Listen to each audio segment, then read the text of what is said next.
Now that he's a Netflix producer, along with his hate-addled wife, Michelle, he's producing more racial division. The latest is called Leave the World Behind. It's a fictional thriller about the collapse of technology and what humans would do with no phones or computers. The movie follows a family on vacation at a rental house, and one night they're visited by a father and a daughter who show up seeking shelter. They say their phones no longer work and they need a place to stay. So immediately the white family, because they're evil, that's encoded in their DNA of course, is suspicious of the visitors because they're black.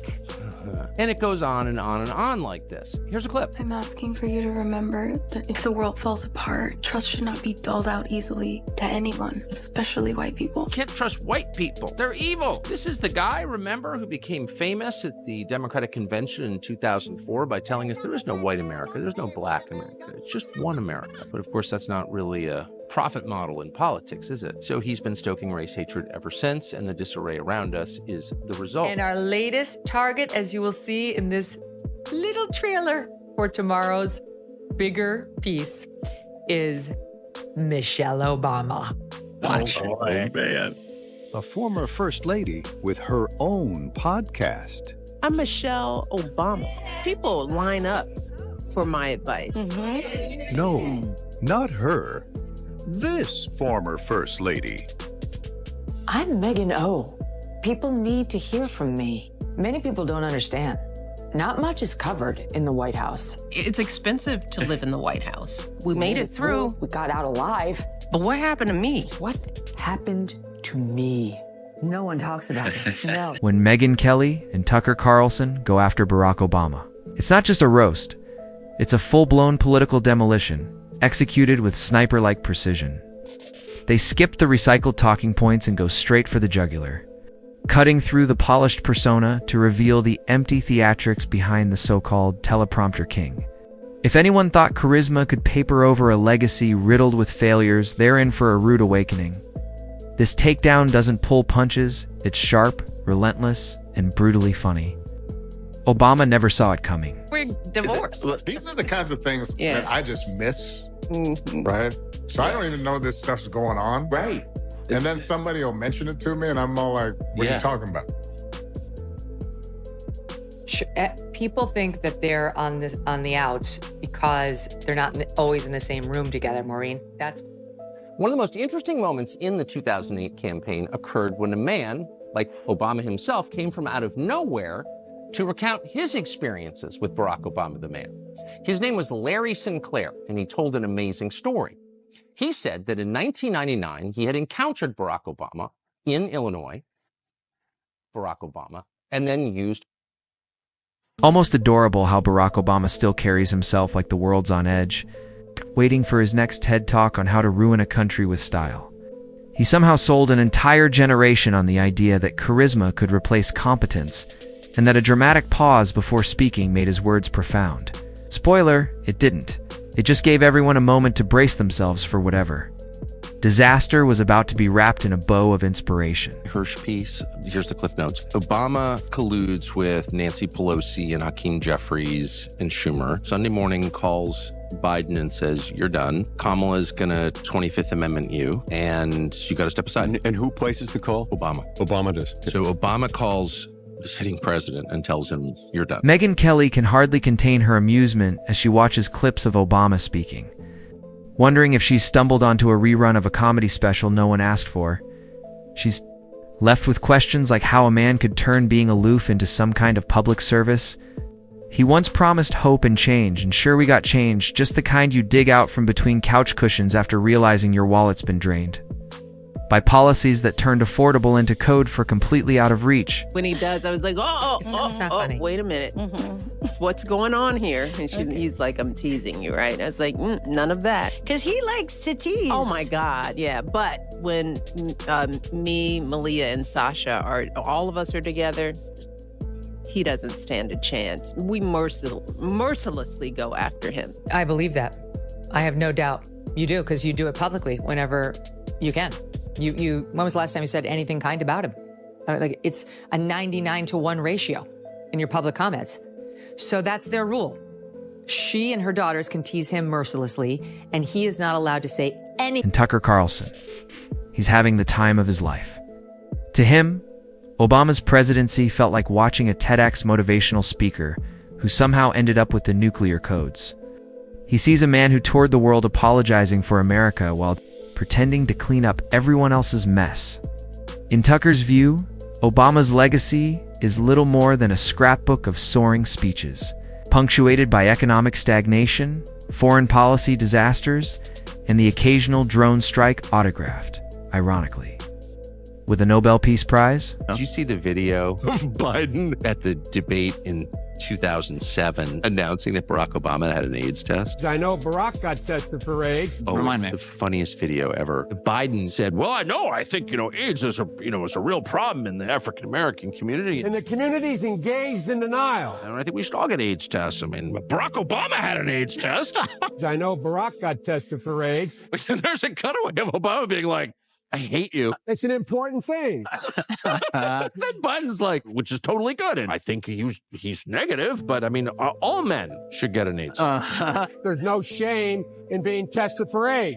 Obama is so... Megyn points out the irony of a man preaching unity while practically inventing the art of passive-aggressive elitism, rolling her eyes every time he steps on stage looking like he just got back from a semester abroad in smugness. He talks about bipartisanship, yet deep down seems to believe that compromise simply means everyone else nodding along in silent agreement. His speeches may still sound like sermons, but the church has long since closed, and the congregation has moved on. The record, they can pretend all they want that it's just tabloid fodder that has led people to think they're on the outs. That oh yes, he appeared without her, here or there, and people, no. Okay, first of all, she didn't go to the Trump inauguration. She didn't go to the Jimmy Carter funeral. He's been spotted out at basketball games and out to dinner with their daughters repeatedly without her. You'd be hard-pressed to find a recent picture of the two of them. Tucker can't help but laugh at the idea that Obama was ever considered a transformative leader. Transformative in what way exactly? He turned Middle East policy into a punchline, healthcare into a bureaucratic Rubik's Cube, and race relations into a Hollywood sequel with worse reviews than the original. The only real transformation was the ballooning size of government, and the growing number of people pretending they understood what quantitative easing meant. Now we've got Netflix specials where Obama interviews himself and still manages to interrupt. Tucker chuckles at how Obama somehow weaponized calmness. Every time the country needed clarity, he delivered abstract metaphors and looped sentences that spun in circles like a dog chasing its tail. When the moment called for leadership, we got poetry. When urgency demanded action, we got vibes. Tucker swears Obama once addressed a financial crisis by comparing it to a jazz solono rhythm. No plan, just vibes. This 16-page document, and they say, Mr. President-elect, wait till you see the cool things we're doing all around the world. And they've sucked him in. They made him one of the guys. And then we get the feedback at the CIA. Oh, the president loved this. The president had a follow-up question on that. Oh, the president said, oh my God, when he read this. Well, it almost sounds like you're psychologically profiling the president. Oh, I think that's exactly what they do. And so they use the tools that they have employed for decades to subvert foreign governments, to subvert their own government. Megyn recalls how Obama constantly preached transparency while operating like a magician who conveniently forgot to reveal the trick, wrapping everything in $10 words in a fog of faux intellectualism. She imagines him treating the Constitution like a choose-your-own-adventure book, where every decision somehow leads to more government control. And then there's the infamous tan suit Tucker, still cracks up about that one. The media didn't melt down because it was inappropriate, but because it was the only remotely interesting thing during a summer filled with scandals. Disguised by press conferences that sounded like NPR fused with a snooze button, Obama had a gift for making anything dull. Megyn says she's seen less over-explaining at modern art galleries, and every time he stumbled, the media would sprint to insist it was some masterclass in subtle leadership.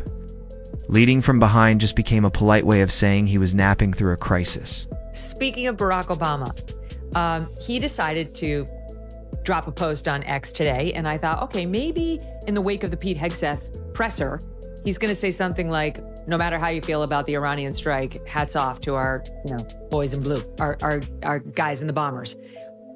He went a different way. This is what it was. Curious how you're thinking about this eulogy specifically in the moment and all the tensions that you just brought out. I didn't even want to talk. I was so mad. part of the reason I think I ended up having anything to say at that moment was when I heard some of the victims' families forgive the shooter. And I thought, all right, let's see if maybe this is a way America can hear me at this. Tucker jokes that Obama's idea of strength was hosting a summit on masculinity, while quietly handing America's dignity over to global bureaucracies. He recalls how the same man who warned about misinformation casually dropped ideological sound bites. So confusing they made people feel like their brains were buffering. Megyn marvels at how Obama has managed to make healthcare more expensive while convincing people it was a bargain, a true magician's trick. Sky-high premiums, ballooning deductibles, shrinking networks, all rebranded with a friendly name and delivered. With enough gravitas to earn applause, his foreign policy? Simple. Apologize, retreat, repeat. Megyn's favorite memory remains his endless late-night comedy show appearances. At some point, the President of the United States became a recurring character on more sitcoms than actual sitcom actors. Forget legislation, he had punchlines. Forget crisis management, he had charisma. The Oval Office began to feel less like the West Wing and more like a Saturday Night Live green room, just without the punch. But I'd never read that Donald Young, this man Donald Young, called you and told you that he knew you'd had sex with Barack Obama. That was the contact in late 2007 that I had that originally came under the guise that they were part of the Obama campaign. So who? Tucker grins as he points out that every time Obama tried to sound relatable, felt like a professor awkwardly rapping to connect with students, Lang delivered. Like a second language learned from a BuzzFeed quiz, there was always this distant, almost condescending tone, as if he spoke from 5 stories above reality, where everyday people were more of a theory than a lived experience. Megyn can't resist mocking the mythology surrounding him, Obama walking on water, whispering away diseases, making oceans recede with a wink. The guy had better PR than the Avengers. When the economy tanked, it was the previous administration's fault. When the Middle East caught fire, it was just a complex geopolitical inheritance. And if the national mood soured, well, that was on the people for not understanding his brilliance. He never truly owned failure, he narrated it. Like Morgan Freeman reading off a teleprompter full of eloquent excuses. You're done. Then tells Kamala Harris, you're going to be the nominee, but if you don't gain traction, if you're not popular, we're going to take you out too. I mean, it's all shocking. It sounds true. If, in fact, the 25th Amendment is worthy of being invoked. Yes. If his condition is such that it needs to be invoked and then they don't invoke it, then they're leaving the country in a precarious position of being led by a man not in possession of his faculties. If, on the other hand, it's not. Megyn chuckles at how Obama's speeches often felt like self-help seminars delivered by someone who's never actually held a real job, convinced that the only thing he ever managed efficiently was dodging accountability. She jokes that he could stroll through a hurricane with a latte in hand and still convince. The press the wind symbolized resistance to progress. Tucker wraps it up with a grin, pointing out that the Obama years birthed an entire industry of professional excuse-makers people, whose full-time role was translating his polished vagueness into something that vaguely resembled leadership. He agrees with Megyn, marveling at how Obama seamlessly transitioned from president to lifestyle brand, becoming less of an ex-president and more of a podcast philosopher with a Netflix deal. He didn't just leave office, entered the Influencer Olympics, complete with branded content, meticulously curated vacation photos, and the energy of someone who just discovered Instagram filters and decided to use them all at once. But when me, Malia, and Sasha all of us are together, he doesn't stand a chance. We mercilessly go after him. I believe that. I have no doubt you do, because you do it publicly whenever you can. When was the last time you said anything kind about him? Like, it's a 99-to-1 ratio in your public comments. So that's their rule. She and her daughters can tease him mercilessly, and he is not allowed to say anything about becoming over there. Megyn finishes with a smirk, saying that if Obama really wanted to help America, he'd just stop talking for 5 minutes, give the country a moment to detox from the scent of polished mediocrity, maybe spare everyone the echo of self-congratulation bouncing off expensive speakers at leadership summits packed with people who think owning a Prius counts as a personality. And Tucker, he's still laughing, because while Obama's fans are busy crafting #Ready Mount Rushmore tributes with filters and flair, the rest of us are left wondering what exactly got transformed besides the skill of masking incompetence with confidence and rapping. Failure in a bow of poetic ambiguity. But don't worry, it's far from over. Because every time a mic switches on, every time a speech spills from a marble podium or a cozy Zoom fireside setup, he's right there, reminding the world how great he thinks he was. And the best part? The more he talks, the easier the roast becomes. Megyn's already got her notes ready.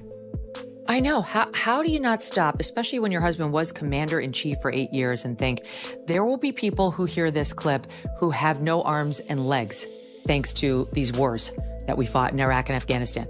I mean, I know some of them, and they will drag themselves out to run the Tunnel to Towers race and other races to raise money for other suffering veterans and firefighters who got hurt on 9/11 and so on, and their families are surviving, who have actual problems that were basically brought on them by the government. Tucker's sharpening the knives, ready to serve up the next course of roast while Megyn leans in with raised eyebrows, already bracing for Obama's next televised dose of wisdom. Because nothing screams national healing like a millionaire with oceanfront property lecturing struggling Americans about climate change.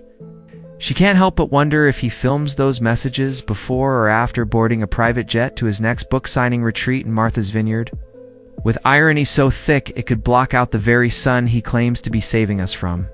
Tucker jumps in, practically giddy as he recalls Obama telling coal miners to learn to code, all while egg prices tripled and the media called it resilience. He shakes his head, chuckling because only Obama could sink a battleship with a poem and still walk off stage to a standing ovation. It's not that he was misunderstood, it's that truly understanding him meant seeing the chaos humming just behind the curtain, and the deeper you dig, the clearer it gets. Obama was never the wizard. It's just the man frantically pulling levers, hoping no one would notice the sparks.